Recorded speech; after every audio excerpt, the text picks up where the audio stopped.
ఈ రోజు వరకు మా ప్రభుత్వం ఏం చేయలేదు కదా. రవికిరణ్ గారు గుర్తుపెట్టుకోవాలని చెప్పి నేను విజ్ఞప్తి చేస్తున్నాను. రైట్. వంశీకృష్ణ గారు ఉన్నారు. వంశీకృష్ణ గారు, కోర్టులు మళ్లించారన్న కేసు కొట్టుకుపోబోతోందా? అంటే ఎలాంటి ఆధారాలు లేవా? ఈ అక్రమ అరెస్ట్ అంటున్నారు రవికిరణ్ గారు. ఖచ్చితంగా, ఎందుకంటే జగన్మోహన్ రెడ్డి గారు ప్రతి శుక్రవారం అలా హాజరవుతారు కాబట్టి ఏదో విధంగా చంద్రబాబుని అరెస్ట్ చేస్తే ప్రజల్లో ప్రస్తుతం అదే ఇప్పుడు ఆయనకి మైనస్ అయిందని అనుకోవచ్చా?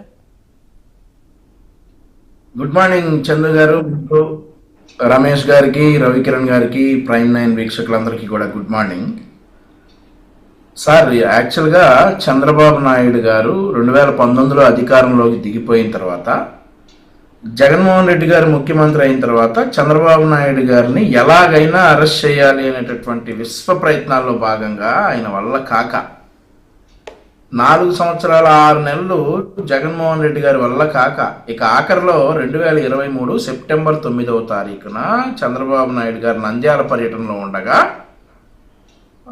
వెళ్ళి ఆయనకి నోటీసులు కూడా అక్కడే ఇచ్చేసి సెక్షన్ 17A కూడా అమలు చేయకుండా, గవర్నర్ గారికి తెలియపరచకుండా జరిగినటువంటి ఒక అక్రమ కేసు 371 కోట్ల రూపాయల స్కామ్ అన్నారు సార్ మొదట్లో. అందులో మరొక విషయం ఏంటంటే సార్, చంద్రబాబు నాయుడు గారిని కోర్టుకు తీసుకెళ్లే వరకు కూడా ఏ కేసు మీద అరెస్ట్ చేశారనేది బాహ్య ప్రపంచానికి తెలియదు, ఎవరికి కూడా తెలియదు. ఒక మాజీ ముఖ్యమంత్రిని, Z+ కేటగిరీ సెక్యూరిటీలో ఉన్నటువంటి మాజీ ముఖ్యమంత్రిని ఏ కేసులో అరెస్ట్ చేస్తున్నారు అనేటటువంటి విషయాన్ని కూడా గోప్యంగా ఉంచి కోర్టుకు వెళ్ళిన తర్వాత 371 కోట్ల రూపాయల స్కిల్ డెవలప్మెంట్ స్కామ్, ఈ స్కామ్లో అరెస్ట్ చేస్తా ఉన్నారని చెప్పేసి అప్పుడు వివరాలు బయటకు వచ్చాయి.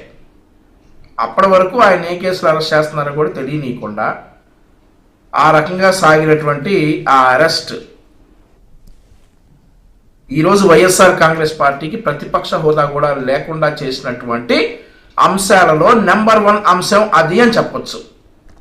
సరే, అరెస్ట్ తర్వాత జరిగినటువంటి పరిణామాలు ఏంటంటే, జనసేన అధినేత పవన్ కళ్యాణ్ గారు చంద్రబాబు నాయుడు గారికి సాంఘీభావంగా హైదరాబాద్ నుండి వస్తూ ఉంటే ఆయన్ని ఆంధ్రప్రదేశ్ బోర్డర్ రాగానే అడ్డుకోవడం, ఆయన ఎదురు తిరిగి వీళ్ళకి లొంగకుండా ఆయన ఆంధ్రప్రదేశ్ రాష్ట్రంలోకి రావటం, జైలు దగ్గరికి వెళ్ళడం, మాకు తెలుగుదేశం పార్టీతో మేము కలిసి ఎన్నికల్లోకి పోరాడుతున్నామని చెప్పడం, ఆ తర్వాత 6 నెలలకు ఏమో ఎలక్షన్ కూడా రావటం, మేము 164 బీజేపీతో పాటుగా వెళ్ళి 164 స్థానాలు గెలవడం, వీళ్ళు 11 స్థానాలకు పడిపోవడం, ఆ తర్వాత వీళ్ళకి ప్రతిపక్ష హోదా కూడా రాకపోవడం, వీళ్ళు ప్రతిపక్ష హోదా అడగటం, ఆ తర్వాత సంవత్సరం గడిచిన తర్వాత ఆ కేసు పెట్టిన వారే వచ్చేసి ఈ కేసులో మా అప్పుడు ప్రభుత్వ ఒత్తిడితో పెట్టామే తప్ప మాకు ఏ సంబంధం లేదు, మాకు ఎట్లాంటి ఆధారాలు ఈ కేసులో మేముగా చేసింది ఏది లేదని కోర్టులోకి వెళ్ళిపోయి ఆ కేసు విత్డ్రా చేసుకోవడం, ఇవన్నీ మనం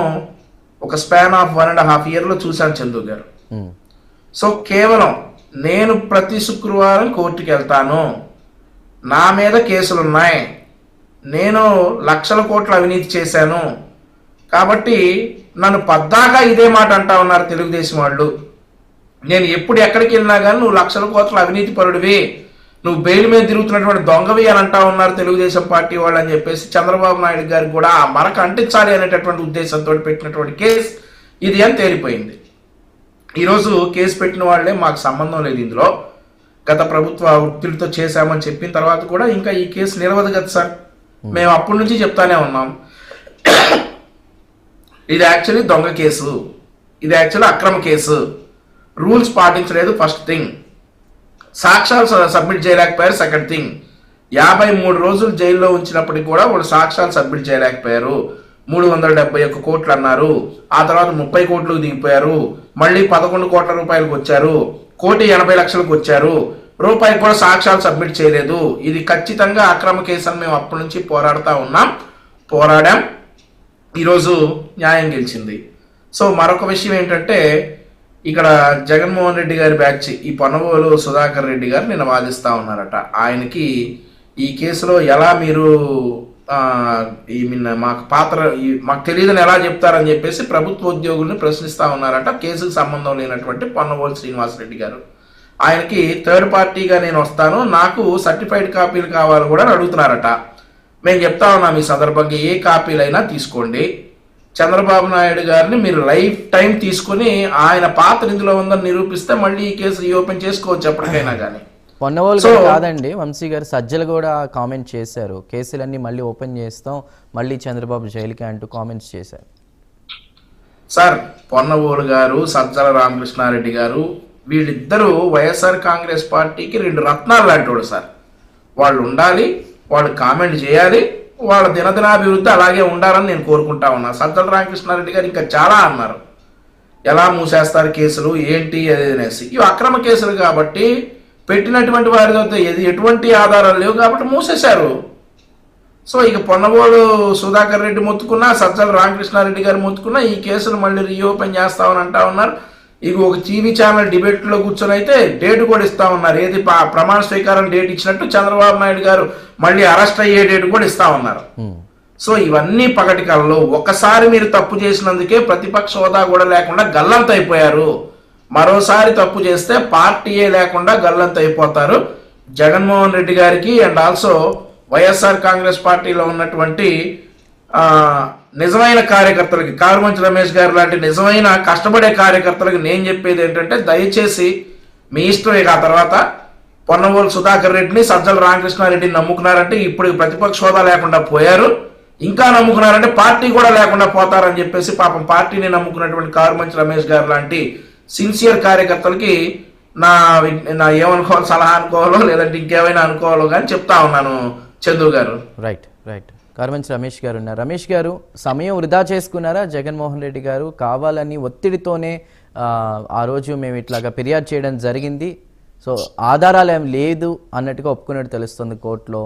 5 ఏళ్ల తర్వాత అయినా ఈ కేసులో నిజం నిలబడిందని టీడీపీ శ్రేణులు హర్షం వ్యక్తం చేస్తున్నారు. మీరేమంటారు? చందు గారు, మీకు ప్యానెల్లో ఉన్న సభ్యులకు అలాగే ప్రైమ్ 9 వీక్షకులందరికీ వెరీ గుడ్ మార్నింగ్ అండి. ఈరోజు అధికారంలోకి వచ్చిన తర్వాత వీళ్ళు ఎన్ని మాటలైనా చెప్పొచ్చు, ఏ రకంగానైనా సరే కేసుల్ని ప్రభావితం చేయొచ్చు. ఎందుకంటే ఇప్పుడు ఈ కేసులు ఉన్న ఈ రాష్ట్ర ప్రభుత్వ పరిధిలో ఉన్న సిఐడి నమోదు చేసిన కేసులు.